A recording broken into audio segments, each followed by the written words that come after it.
Kalau tidak salah, peristiwa pengepungan Bani Quraisyah yang berakhir dengan keputusan yang diserahkan oleh Rasulullah SAW kepada Sa'ad, yaitu Sa'ad bin Mu'adz, sahabat Nabi SAW yang berasal dari kabilah Aus. Ketika pasukan Islam mengepung Bani Quraisyah setelah mereka berkhianat di dalam peperangan Ahzab, atau juga dikenal dengan peperangan Khandaq, perang Khandaq. Bani Quraisyah telah berkhianat, ini menusuk dari dalam, sementara Madinah tengah dikepung oleh musuh. Ada 10.000 pasukan musuh yang mengepung Madinah, dan Bani Quraisyah yang terikat perjanjian dengan Nabi SAW, terikat perjanjian piagam Madinah, ternyata berkhianat, yang menusuk dari belakang. Walaupun mereka pada mulanya tidak berani terang-terangan, tapi mereka mengirim perbekalan atau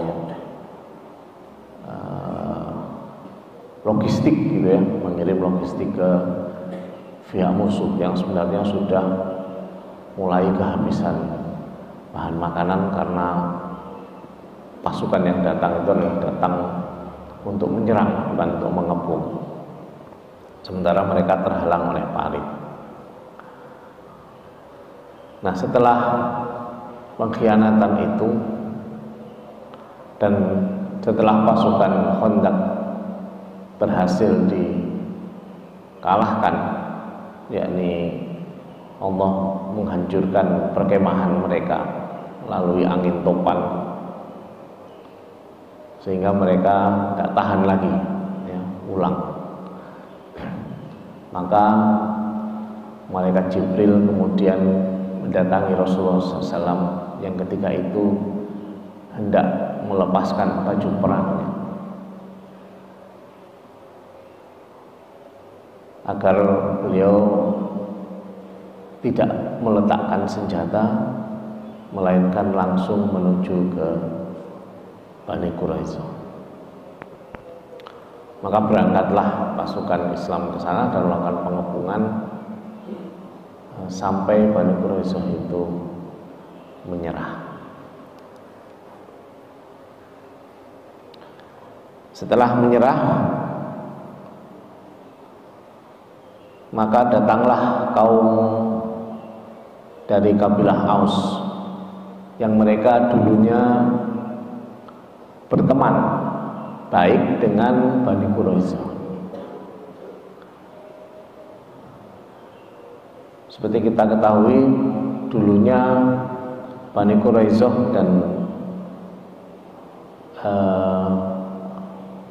kabilah Aus, kabilah Aus dan kabilah Khazraj di Madinah itu sering diadu domba oleh orang-orang Yahudi. Dan Bani Aus, kabilah Aus itu sering berteman, atau istilahnya apa sekarang, berkoalisi dengan Bani Quraisyah. Maka setelah mereka mendengar penaklukan Bani Quraisyah, mereka datang menghadap kepada Rasulullah SAW, meminta agar orang-orang Bani Quraisyah itu diperlakukan dengan baik. Nah, untuk menghilangkan kekhawatiran dari orang-orang kabilah Aus ini, Rasulullah menawarkan, bagaimana kalau yang mengambil keputusan masalah ini dari teman kalian saja. Jadi sudah ditawarikan, bagaimana kalau yang mengambil keputusan ini dari kalangan kalian saja. Maka senanglah orang kabilah Aus, dan mereka mengusulkan agar keputusan diambil oleh Sa'ad bin Mu'adz. Nah, ini adalah sesuatu yang menunjukkan kedermawanan dan keadilan dari Nabi Muhammad SAW, kebijaksanaan beliau sampai mau ngalah seperti itu.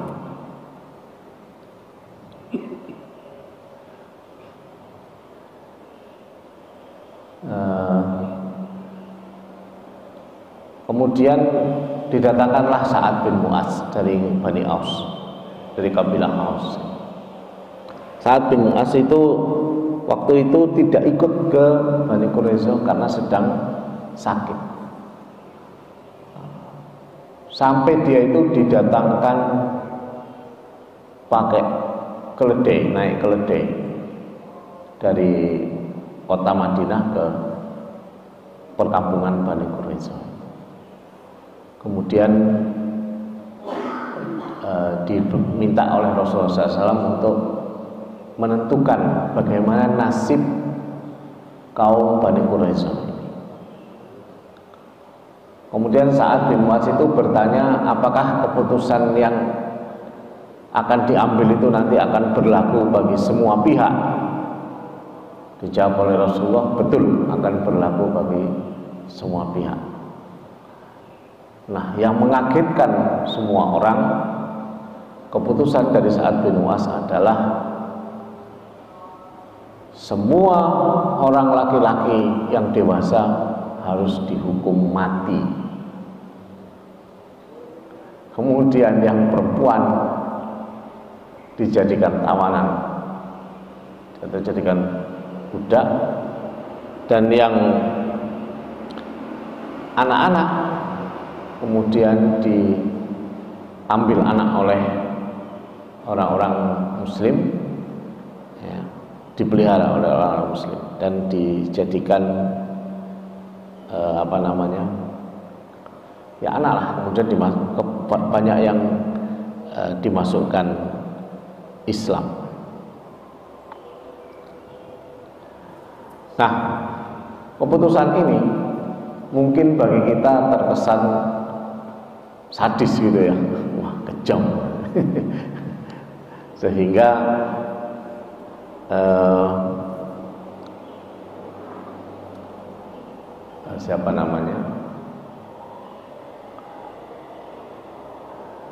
ini sering menjadi orang-orang orientalis itu sering menyerang bahwa Islam ini agama yang jam keras, ya, disebarkan dengan pedang dan sebagainya. Itu salah satunya karena peristiwa Bani Quraisyah.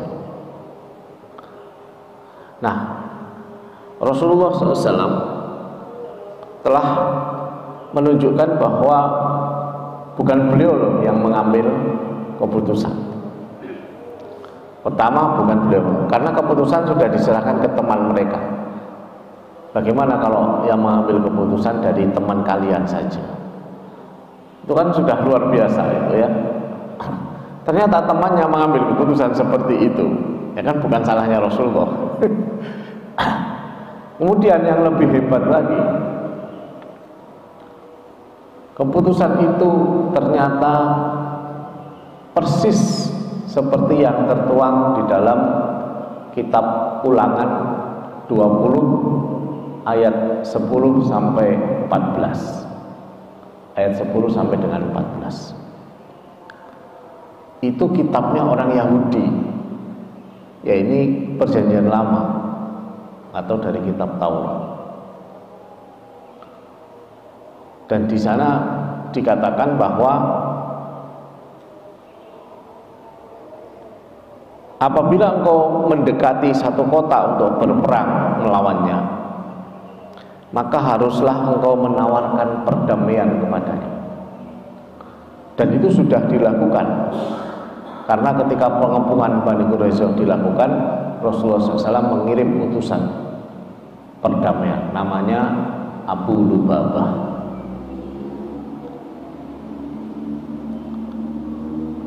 Tapi utusan ini diperlakukan sedemikian rupa sampai emosi, ya, sampai emosi berat. Abu Lubabah itu sampai emosi berat dan bahkan dia juga kemudian menyesal dengan emosinya. Ya sudah, kalau kalian bandel banget, nah gitu. Jadi si Abu Lubabah itu ngasih tanda kick gitu,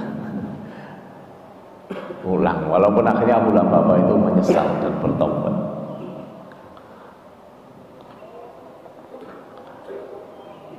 Sudah ditawarkan perdamaian. Apabila kota itu menerima tawaran perdamaian itu dan dibukanya pintu gerbang bagimu, maka haruslah semua orang yang terdapat di situ melakukan pekerjaan rodi bagimu dan menjadi hamba kepadamu. Jadi kalau mereka menyerah, buka, ya semuanya jadi budak, jadi tawanan. Tapi selamat kan gitu. Ya, kalau nanti masuk Islam bisa mungkin dibebaskan dan sebagainya. Tapi apabila kota itu tidak mau berdamai dengan engkau, melainkan mengadakan pertempuran melawan kalian, maka haruslah kalian mengepungnya. Sudah benar dilakukan juga oleh pasukan Islam, karena tidak mau menyerah, dikirimi utusan bandel, maka dikepung Bani Quraisyah. Dan setelah Tuhan Allahmu menyerahkannya ke dalam tanganmu, ini di ayat berikutnya, maka haruslah engkau membunuh seluruh penduduknya yang laki-laki dengan mata pedang. Jadi dihukum mati semua yang laki-laki.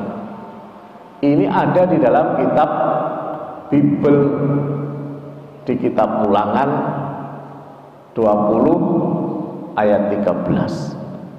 Di ayat 14-nya disebutkan hanya perempuan, anak-anak, hewan dan segala ada yang ada di kota itu, yakni seluruh ghanimah atau rampasan perang itu boleh kau rampas bagimu, dan jarahan yang dari musuhmu ini yang diberikan kepadamu oleh Tuhan Allahmu boleh kau pergunakan.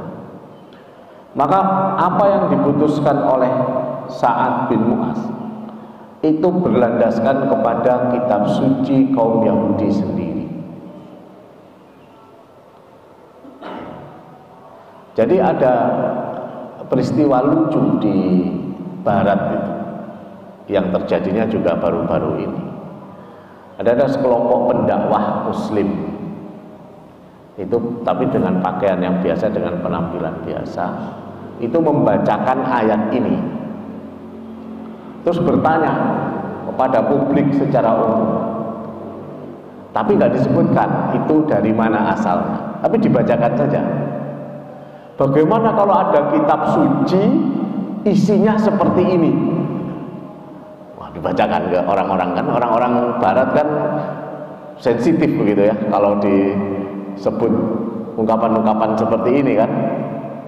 Karena mereka mengira itu dari kitab sucinya orang Islam. Wah, itu nggak benar itu. Wah, itu pokoknya udah mencela, menghina-hina, merendahkan.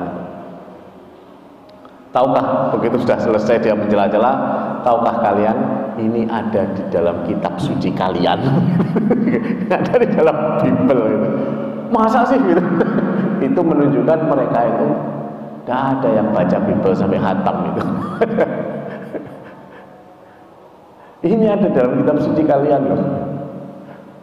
Baru itu apa? Merah mukanya kan, malu kan? Malu dan bingung, salah tingkah. Masa sih di kitab suci kita itu? Makanya ketika berdebat dengan orang orientalis, dengan orang Nasrani, Yahudi, Nasrani, dengan mudah tuduhan bahwa Islam mengajarkan kekerasan dalam kasus peristiwa Bani Quraisyah itu dengan mudah dibantah, ya, dan dengan mudah dibalikkan. Ini kitab suci kalian, ya. Jadi si Sa'ad bin Mu'adz itu mengambil keputusan berdasarkan, dan kebetulan ini bukan bagian yang dipalsukan. Mengapa saya berani mengatakan bahwa ini bukan bagian yang dipalsukan? Karena ketika Sa'ad bin Mu'adz mengambil keputusan itu, Rasulullah SAW itu berkata, bagus sekali Mu'adz, keputusanmu sesuai dengan apa yang dikehendaki oleh Allah Subhanahu wa Ta'ala. Berarti isi dari ini mungkin memang masih asli, kan gitu. Karena Rasulullah SAW mengatakan bahwa apa yang diputuskan oleh Sa'ad bin Mu'adz itu sesuai dengan yang dikehendaki oleh Allah Subhanahu wa Ta'ala. Maka Bani Quraisyah kemudian dibunuh, ya, semua kecuali yang masuk Islam. Kemudian perempuannya banyak yang dijadikan tawanannya, ya, dinikahi. Ada yang dijadikan budak, ada yang dinikahi, kemudian tergantung mereka nanti masuk Islam apa tidak. Demikian pula dengan yang anak-anaknya diasuh oleh kaum muslimin.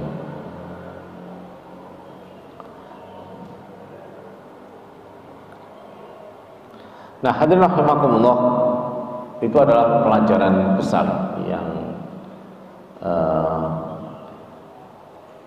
penting juga perlu kita fahamkan supaya kita juga bisa menjawab tuduhan dari kaum orientalis tentang masalah tersebut. Jadi mungkin perlu diingat kitab Ulangan 20 ayat 10 sampai dengan 14.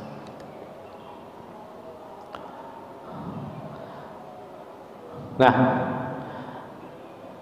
tapi sebelum peristiwa Bani Quraisyah ini yang kemudian memperkuat posisi Islam di Madinah karena kekalahan para pasukan Ahzab yang jumlahnya sangat besar, sementara pasukan Islam itu pada saat itu tidak sanggup membentuk pasukan sebesar itu, ya, paling besar bisa dibentuk pasukan 4.000. Ini menunjukkan bahwa masa-masa perang itu tidak mudah bagi Islam untuk melakukan dakwah. Jadi dakwah itu lebih mudah dilakukan di masa damai daripada di masa perang. Ya.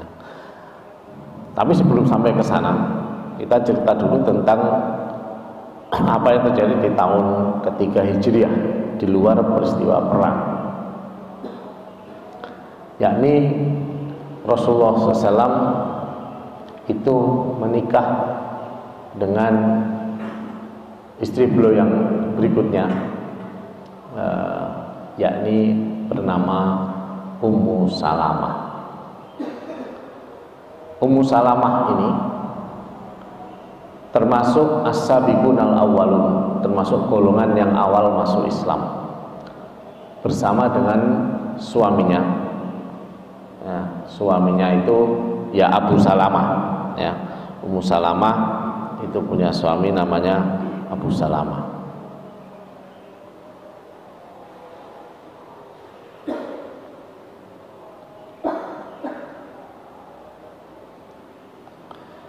Nama aslinya Ummu Salamah itu adalah Hindun. Jadi Hindun ini nama bagi pertama adalah ada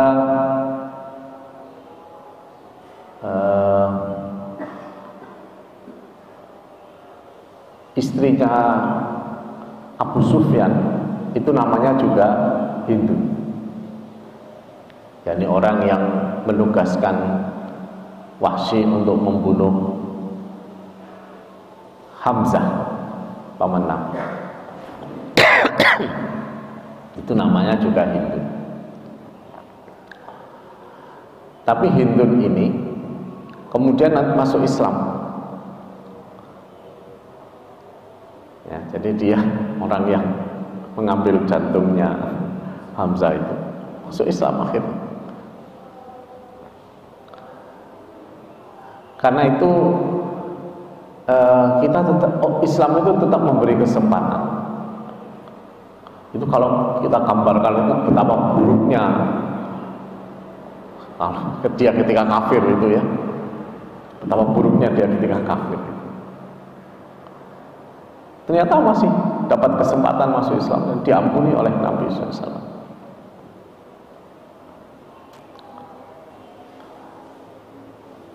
Kemudian ada Hindun istri Nabi, yakni Ummu Salamah. Maka kalau kita mendengar yang dibaca di kitab Aqidatul Awam yang ketika menyebut istri-istri Nabi, Hindun wa Zainabun kala Juwairiyah. Nah, maka Hindun yang dimaksud di situ itu adalah Ummu Salamah. Dia adalah anaknya Abu Umayyah bin Al-Mughirah. Anda bisa bayangkan, Bani Mughirah ini adalah kelompok yang paling menentang dakwahnya Nabi Muhammad SAW. Di kalangan Umayyah juga demikian. Ada Umayyah bin Khalaf, ada anaknya itu yang Sofwan bin Umayyah, ada juga banyak ini dari kalangan ini, ada Abu Sufyan, ada golongan-golongan yang sangat menentang. Ada Abu Sufyan juga menentang kepada dakwahnya Nabi.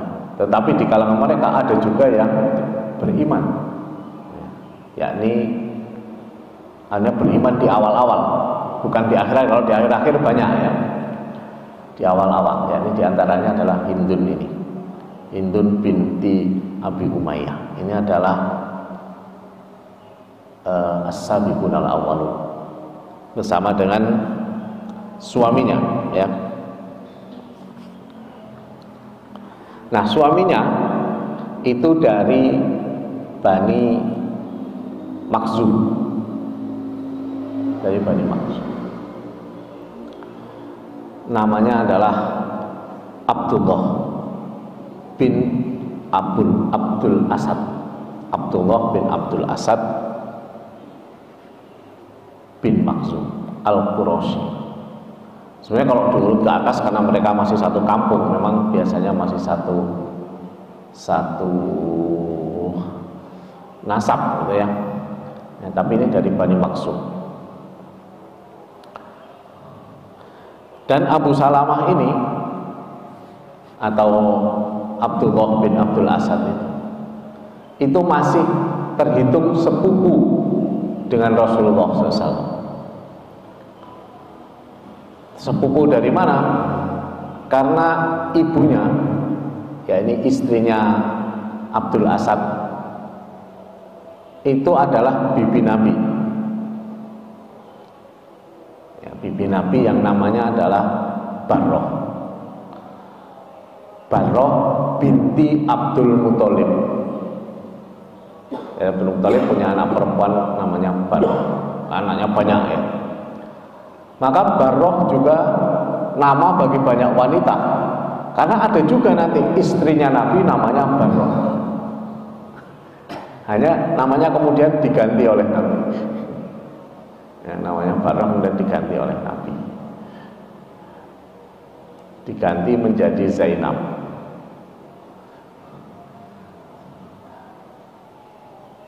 Ya, banyak nama yang mirip-mirip. Jadi kalau memang ngapalinya susah ya. Ngapalinya susah. Ini kalau Hindun yang mana? Ini Barroh. Yang paling susah itu Abdullah.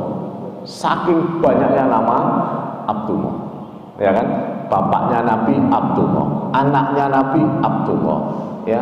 Ini Abu Salamah namanya juga Abdullah. Abu Bakar namanya juga Abdullah. Ibnu Mas'ud namanya Abdullah, ya. Ibnu Abbas juga namanya Abdullah. Begitu banyak nama Abdullah di orang Arab ini. Dan itu nama terbaik, ya, nama terbaik. Jadi nama yang paling baik itu nama abad yang disambung dengan Asmaul Husna. Abdullah, Abdurrahman, Abdul, apa lagi? Banyak ya.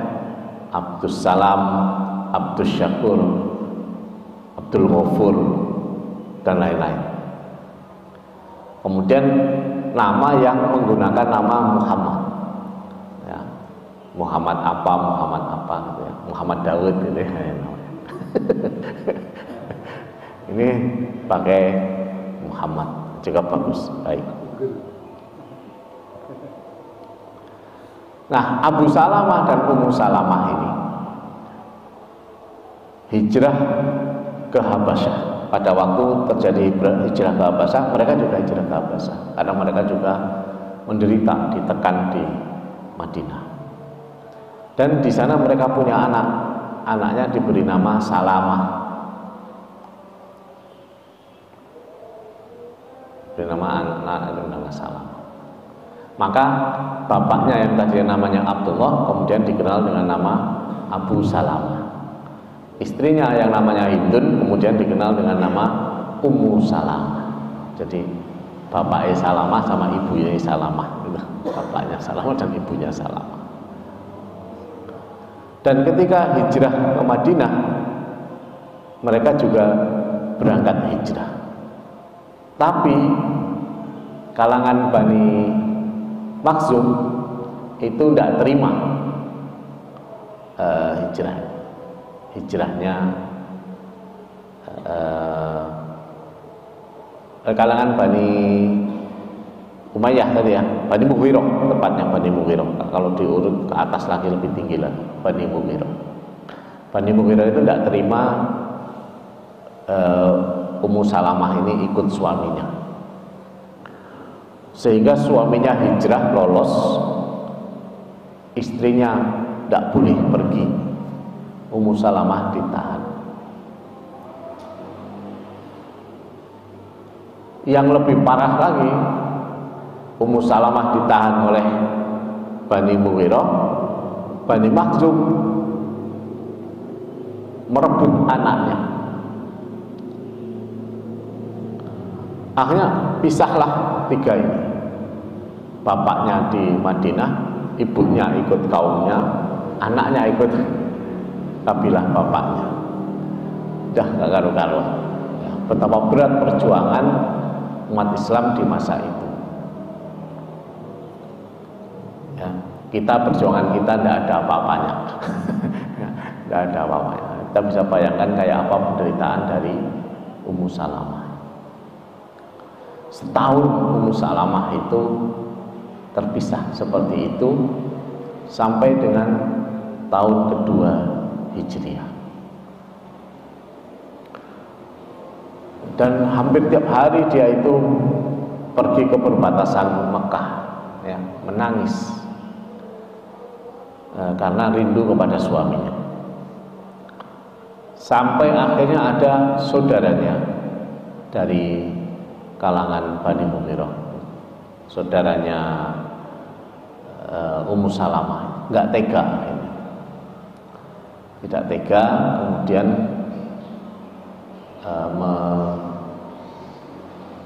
meminta agar keluarganya itu membiarkan Ummu Salamah untuk bisa gabung dengan suaminya.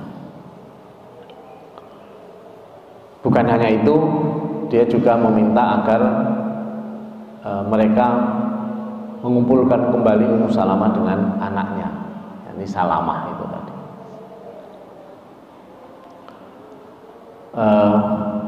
Negosiasi dilakukan dan alhamdulillah itu kemudian ibu sama anak itu bisa kumpul dan dibolehkan berangkat hijrah. Lu berangkat hijrah itu berdua saja, ini ibu anak. Bayangkan tuh kayak apa beratnya berangkat hijrah berdua saja. Ummu Salamah dan putranya ini dan anaknya ini berangkat. Sampai akhirnya sampailah mereka di satu daerah namanya Tan'im. Ya, Bapak-bapak kalau berangkat haji atau umroh itu salah satu tempat yang sangat dihafal nanti adalah Tan'im. Karena Tan'im itu salah satu tempat untuk mikot kalau kita umroh, umroh sunnah itu biasanya mikotnya dari Tan'im. Itu mikot paling dekat dari kota Makkah. Jadi kita naik angkutan, sana ada angkutan nanti menuju ke Tan'im. Di Tan'im nanti kita sholat di masjidnya, kemudian salin pakaian ihram itu, baru balik lagi masuk ke Mekah setelah niat di Tan'im itu, niat umroh.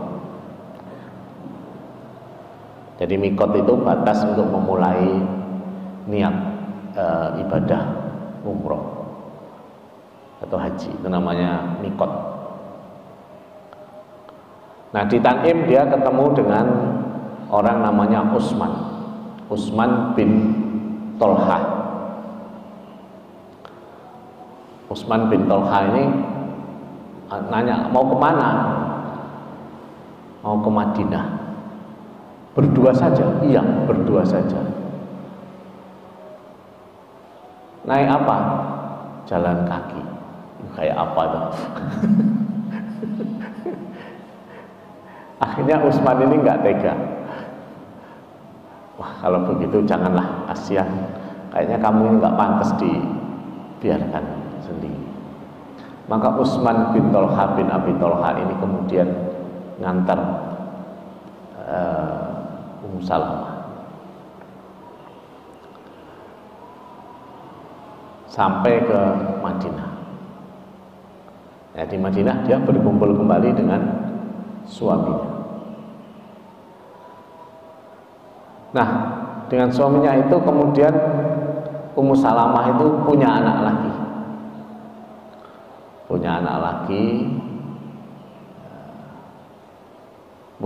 Tiap tahun punya anak. Tiap tahun punya anak dengan suaminya. Kalau tidak salah anaknya itu sampai 4 dengan Ummu Salamah, jadi tambah 3. Tapi Abu Salamah ini sayangnya tidak berumur panjang. Jadi dia itu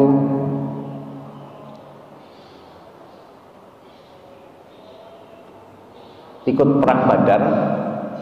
Abu Salamah ikut perang Badar, terus luka di perang Badar itu, cedera. Nah, cederanya apa nggak diceritakan, pokoknya dia cedera aja di perang Badar. Selesai perang Badar, sembuh. Ya, sembuh. Cederanya ini sembuh. Terus dia ikut perang Uhud. Ikut perang Uhud. Perang Uhud masih nggak ada apa-apa, masih nggak ada masalah dia. Tapi mungkin karena dampak gerakan yang ini ya mungkin ada yang kambuh gitu ya. Nah, kalau orang dulu misalnya pernah dioperasi gitu, kan bisa saja kemudian luka lagi. Nah ini juga begitu. Nah yang memicu lebih lanjut adalah dia ikut perang setelah perang Uhud. Jadi kan setelah perang Uhud itu masih ada pengiriman pasukan menuju ke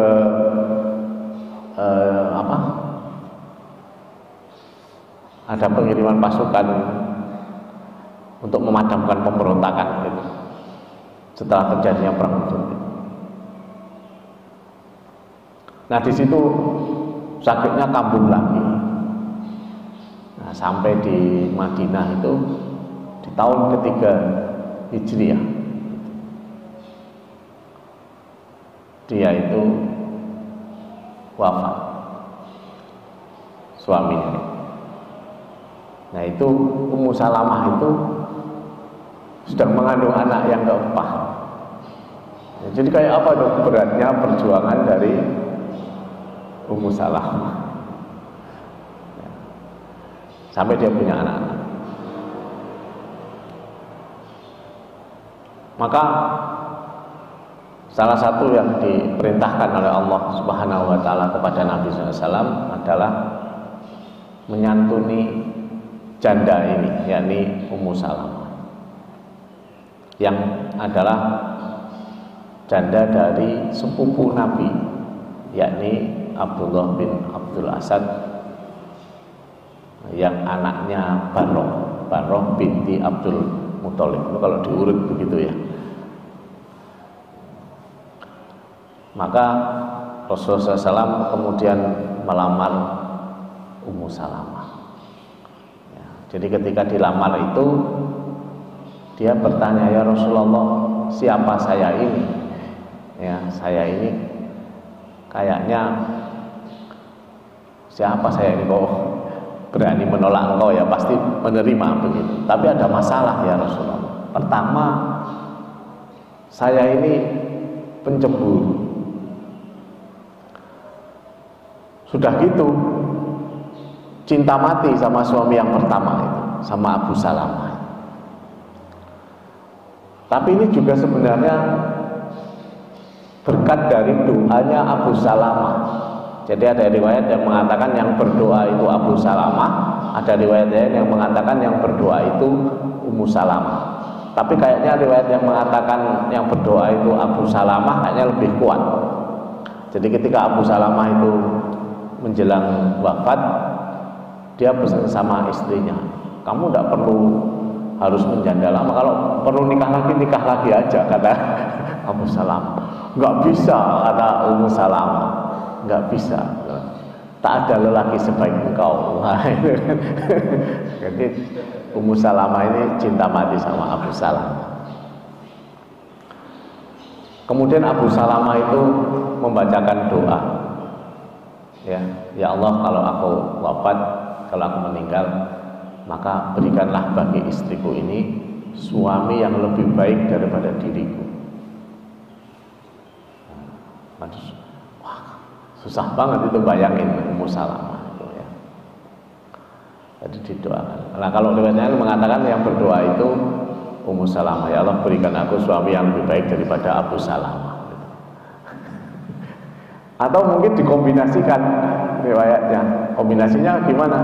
Ya Abu Salamah minta istrinya memohon kepada Allah suami yang lebih baik daripada dirinya. Kan bisa saja kan itu kombinasinya. Bisa suaminya yang mendoakan, bisa juga dirinya yang berdoa, atau suaminya menyuruh dia berdoa begitu. Ya kamu mohon saja kepada Allah supaya kamu diberi suami yang lebih baik daripada diriku.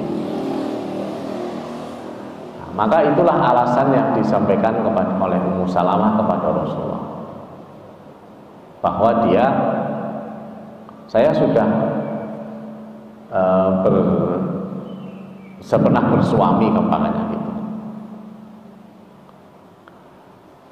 Selain itu, kata Ummu Salamah, aku ini juga punya banyak anak loh.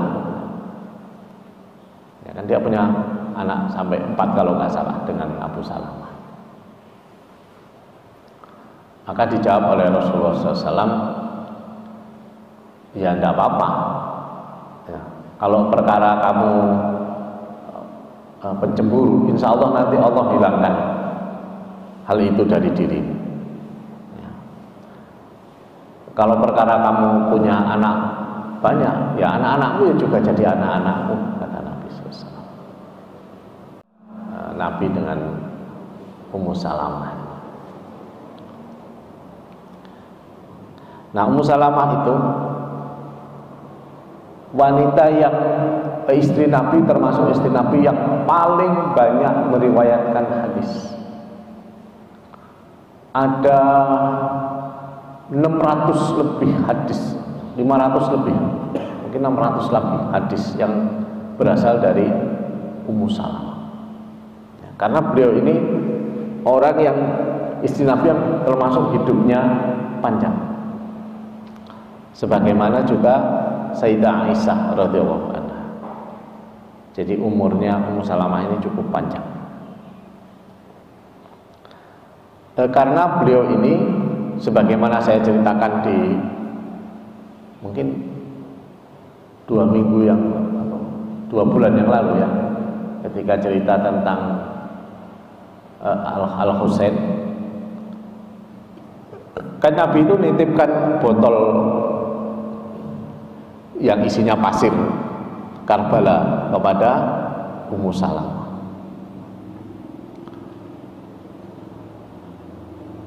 Nah, mungkin untuk diingat bahwa Nabi ketika itu sedang bermain-main dengan Al-Husain, kemudian datang malaikat Jibril mengabarkan kematian Al-Husain itu di Karbala. Bahkan kemudian memberikan tanah Karbala itu. Jadi Rasulullah SAW itu langsung menerima tanah Karbala itu ketika dia sedang memangku Sayyidina Husain. Terus tanah itulah yang dititipkan kepada Ummu Salamah. Sama Ummu Salamah dimasukkan ke dalam apa itu ya? Apa sih wadahnya kerupuk itu apa namanya? Toples ya, toples. Dimasukkan toples. Terus Rasulullah SAW berpesan, nanti kalau tanah ini sudah berubah warnanya menjadi merah, maka cucuku akan terbunuh. Yani si Husain itu tadi. Ya, tapi ini disuruh merahasiakan Ummu Salamah. Jadi betapa beratnya beban beliau merahasiakan hal itu. Berarti Ummu Salamah itu hidup sampai dengan peristiwa Karbala. Padahal peristiwa Karbala itu terjadi setelah meninggalnya Muawiyah, karena kekhalifahan sudah dipegang oleh anaknya Muawiyah, yakni Yazid. Jadi ketika tanah itu berubah merah, kemudian dia memerintahkan pembantunya untuk pergi ke pasar. Coba kamu pergi ke sana, cari kabar tentang cucu Nabi. Kemudian memang benar datang berita bahwa Al-Husain terbunuh di Karbala. Jadi tanah yang di dalam toples itu berubah warnanya menjadi merah.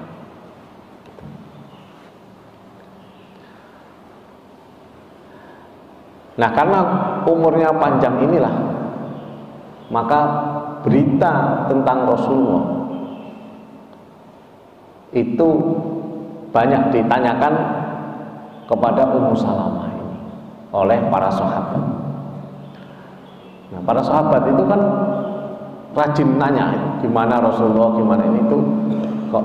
Maka gurunya para sahabat itu ya Sayyidah Aisyah, ya Ummu Salamah, ya Ali bin Abi Thalib, ya Abu Bakar, ya Umar yang dekat-dekat dengan Nabi.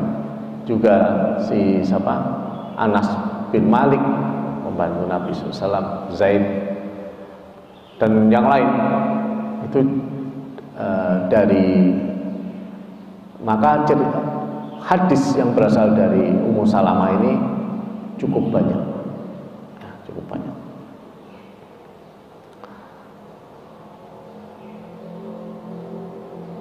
Bahkan lebih banyak dari riwayat Aisyah.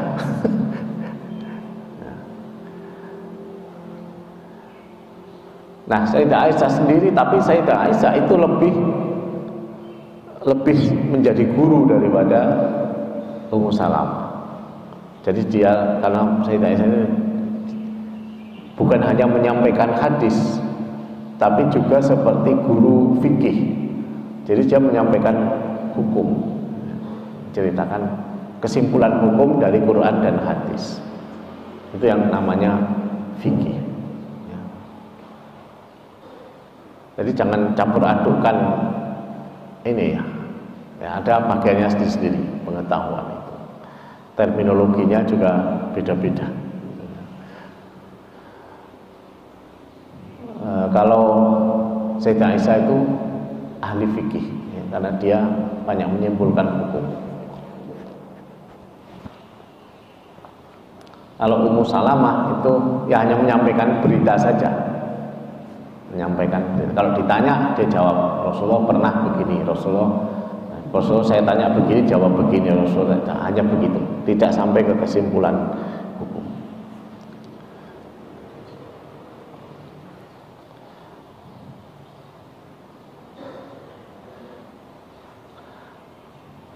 Nah, akhirnya Ummu Salamah ini menerima lamaran dari Rasulullah SAW.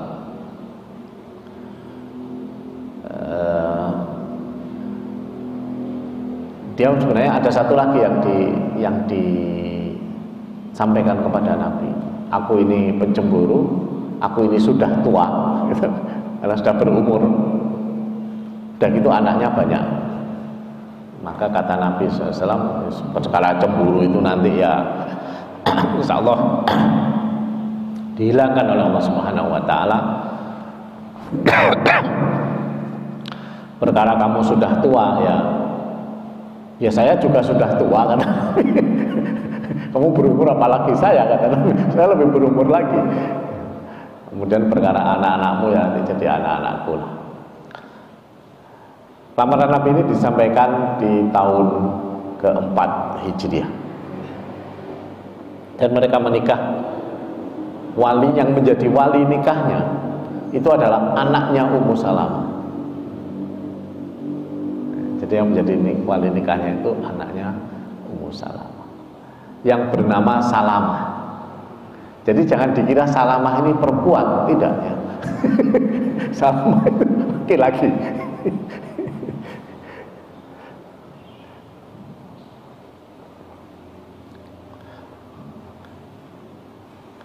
Ya, jadi beliau banyak meriwayatkan hadis. Ada yang mengatakan sampai 600, ya. Tapi ada juga yang mengatakan ya 500. Ada juga bahkan yang mengatakan tidak sampai 500, cuma 380-an.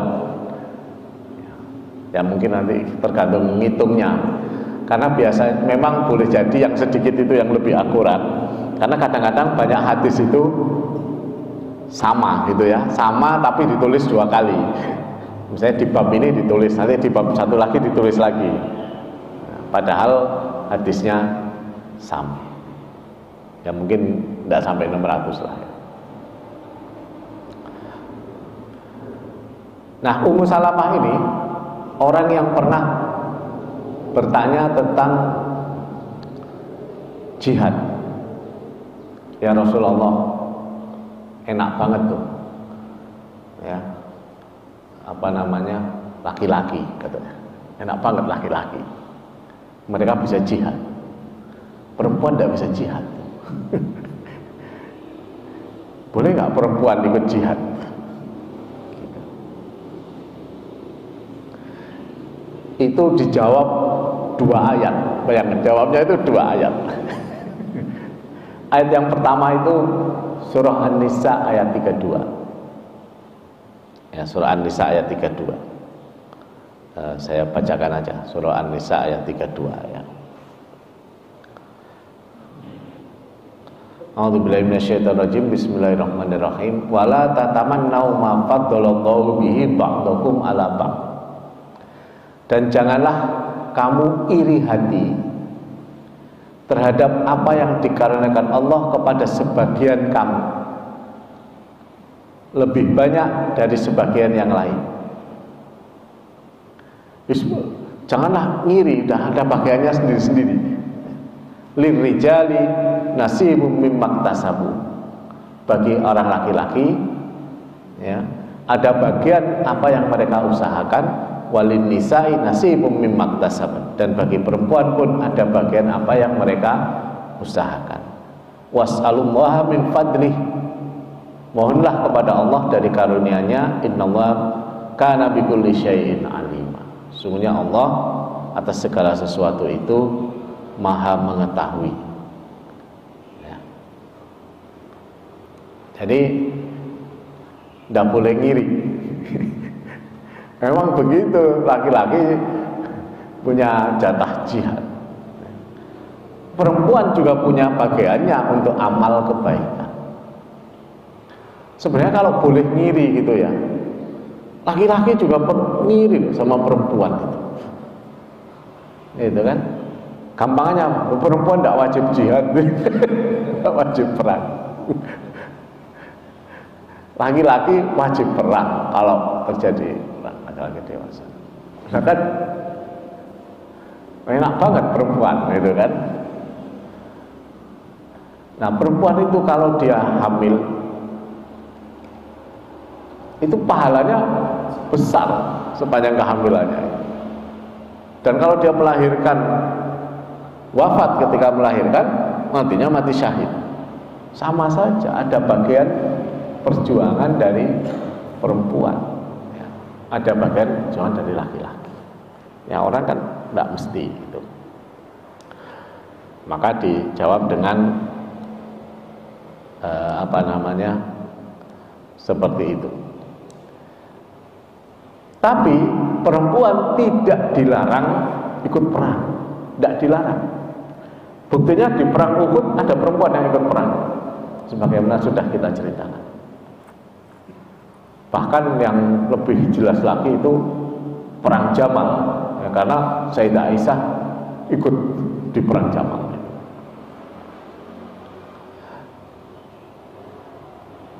Maka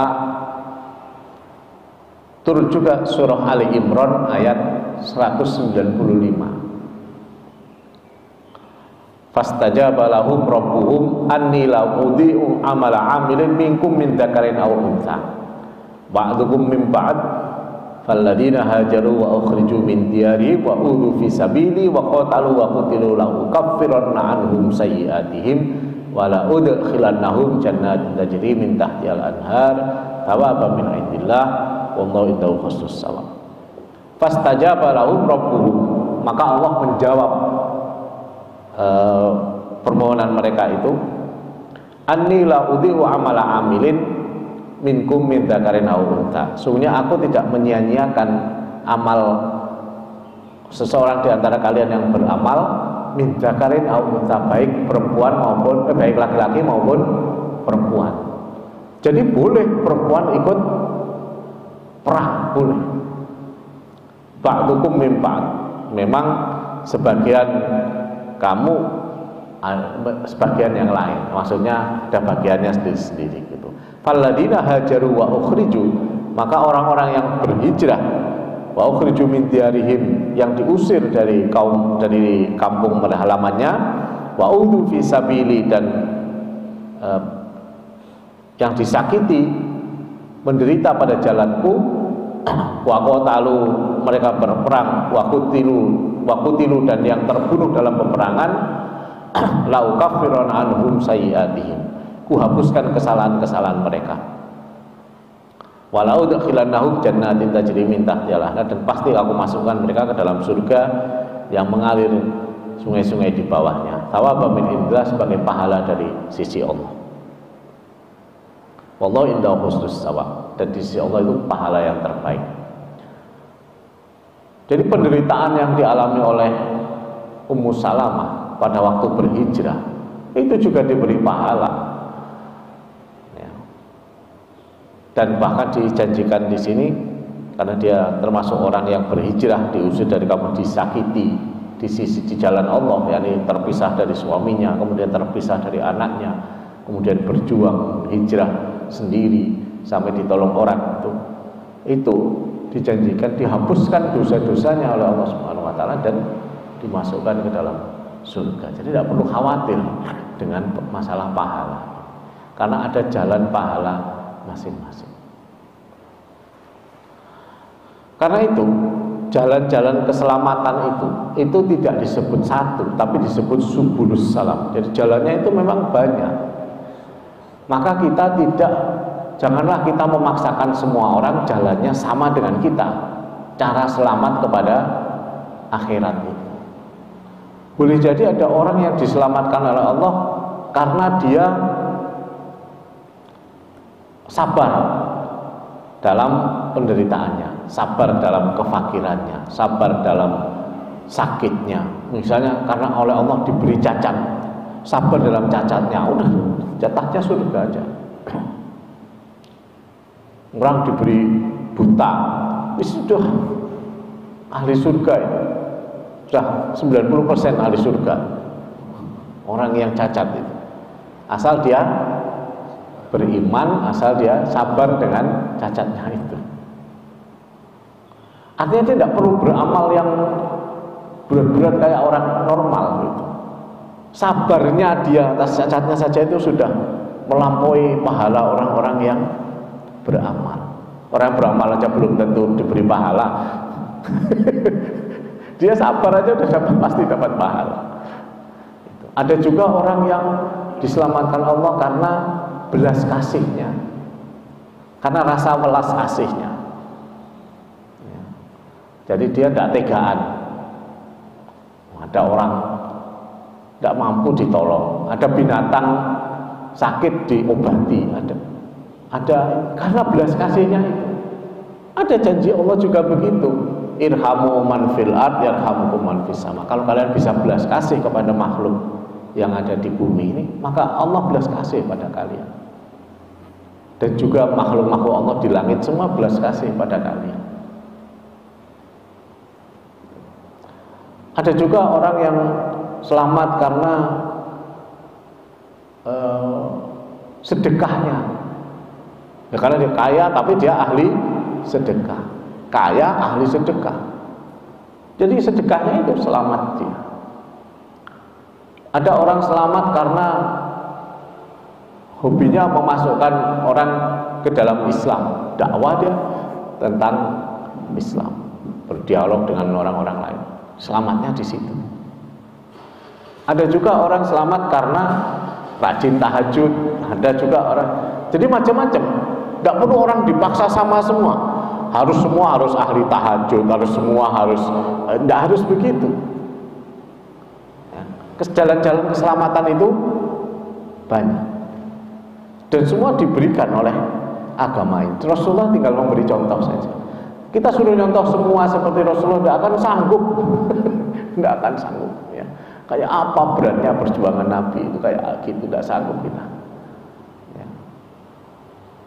Berat sekali. Ada juga yang karena rajin puasanya, ada juga yang karena istiqomahnya dalam berjamaah, ada juga yang macam-macam jalan-jalan keselamatan ini. Jadi kita ya husnudzon aja ya. Jangan kita mencela orang pada sesuatu yang kita belum tahu, jangan-jangan dia lebih selamat dari kita. Saya pernah nanya sama seorang kiai gitu. Ya Syekh, saya ini ada perkara muskilah ya. Perkara muskilah apa? Saya ini menjumpai orang ahli sedekah, ahli ibadah, ahli sedekah. Sedekahnya itu, wah, ukuran kita udah nggak masuk akal ya. Kita sedekah 100.000 kayak bangganya kayak apa gitu ya.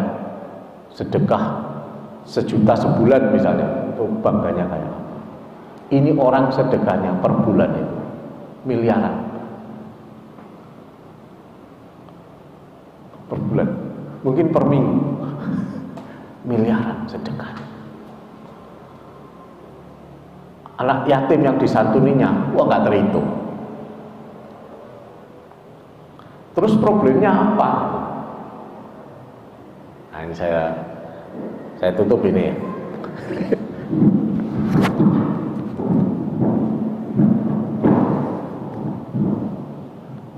Dia punya istri 9. Coba kiai itu nanya gitu ke saya, masalahnya apa? Dia punya istri 9 mas. Lah kan batasnya cuma 4. Kata siapa? Kata kiai itu. Kata siapa 4 itu? Ya itu ayatnya itu. Tapi ini jangan dipakai ya. Kita tetap pakai yang 4 ya. Ayatnya kan bunyinya fankihu ma taba lakum minan nisa masna 2 wasulasa dan 3, waruba dan 4. Itu au apa wa? Wa itu apanya? Dan. Kalau dan ya jumlahkan dong. 2 tambah 3 tambah 4, 5, 9. Emang ada sih yang berpendapat? Ada ulama yang membolehkan menikah sampai 9. Dasarnya ya ayat itu. Bahkan ada yang bolehkan sampai 18, kata kiai itu. 18. Iya kan, masna itu 22. Masna itu artinya 22. 2 tambah 2, 4. Wasulasa 33. 12. Waruba 44. Ya 9 kali 2 ya 18. Ya 10 ya, 10 tambah 8, 18. Ya kita husnudzan aja lah katanya. Tapi saya itu berat disuruh begitu. ini kiai sudah levelnya udah tinggi kan, dia enggak mau, dia pokoknya husnudzan aja. Namanya kiai itu kan hatinya harus bersih ya kan. Ya husnudzan aja. Habis itu saya itu dapat kabar orang itu nikah lagi, yang ke-10. Tapi muskil lagi di hati saya, kenapa? Ini orang yang ke-10 yang dia nikahi itu non muslim, kemudian dimasukkan Islam dulu baru dinikahi. Dia orang Cina non muslim, dimasukkan Islam dinikahi. Nah gitu. Wah, ya sudah disuruh husnudzon, ya husnudzon aja. Paham ya maksudnya ya? Boleh jadi kan dia masuk Islam karena sedekahnya yang luar biasa. Boleh jadi karena dia memasukkan Islam, iya kan? Boleh jadi. Allah alam. Siapa tahu Allah mengampuni dosanya yang terkait dengan masalah yang lain karena hal-hal yang dilakukan. Ya kita tidak tahu kan, terserah Gusti Allah karena Dia yang Maha Pengampun. Maka jalan-jalan keselamatan itu banyak. Ya. Ada sahabat Nabi kok dia datang, ya Rasulullah, apa saja yang difardukan padaku? Nih. Ada lagi nggak Rasulullah? Nggak ada. Ya sudah, saya akan lakukan itu saja. Tidak akan saya tambah, tidak akan saya kurangi. Udah dijalankan yang fardu aja lo masuk surga. Kalau dia betul lakukan itu, masuk surga dia.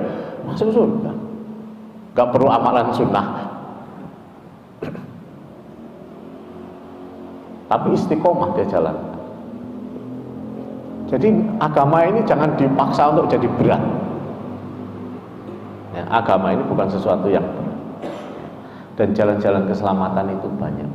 Yang penting hati kita bersih. Hati kita bersih. Ya, jadi di situ saya belajar untuk menjadi apapun ya sudah. Ya sudahlah. Ada orang ini kok gimana kok anaknya kiai kok udah pakai jilbab, ya sudahlah, mungkin dia punya jalan keselamatan yang lain, wallahu a'lam. Tidak perlu kita celah-celah gitu kan. Ya tetap kita mendakwahkan bahwa jilbab itu wajib, gitu. Tetap kita dakwahkan. Tapi kita tidak mencela. Tidak perlu mendakwahkan itu harus dengan mencela kan. Itu maksudnya itu. Nah, inilah pelajaran yang penting yang kita juga belajar dari peristiwa Ummu Salamah ini ketika dia menuntut pahala jihad. Kemudian dijawab sampai 2 ayat yang menjawabnya itu di surah An-Nisa tadi sama di surah Ali Imran ya, Ali Imran 159 dan An-Nisa ayat 32.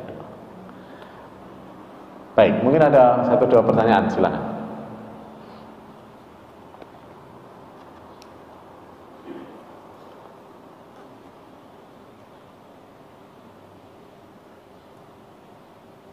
Atau sudah cukup ya? Saya kira sudah cukup ya. Ya, baik, kalau sudah cukup kita tutup dengan doa. A'udzubillahi minasyaitonir rajim. Bismillahirrahmanirrahim. Alhamdulillahirabbil alamin. Allahumma shalli wa sallim ala sayyidina Muhammad wa ala sahbihi wasallam. Allahumma iftah qulubana futuhal 'arifin. Allahumma zidna ilman nafi'a wa amalan mutaqabbala wa rizqan halalan wasi'an mubarakan thayyiban. Allahumma arzuqna fahman nabiyina hifdzal mursalin wa ilhamal malaikatil muqarrabin wa 'inna bil 'ilmi wa zayyina bil hilmi wa jammilna bit taqwa akram salam wal afiyah bi rahmatika ya arhamar rahimin. Fahamna Sulaiman wa kullan ayatina hukma wa ilma sakharna ma ta'dil jibala yusabbihna wa tayr wa kunna fa'ilin. Ya Hayy ya Qayyum ya Rabb Musa wa Harun ya Rabb Ibrahim ya Rabb Muhammad sallallahu alaihi wasallam akrimna bil fahmi warzuqna al ilma wal hikmata wal aqla bi haqqi Muhammad sallallahu alaihi wasallam wa alihi wa sahbihi bi rahmatika ya arhamar rahimin. Wa sallallahu alaihi wasallam Muhammad wa sahbihi wasallam walhamdulillahi rabbil alamin. Assalamualaikum warahmatullahi wabarakatuh.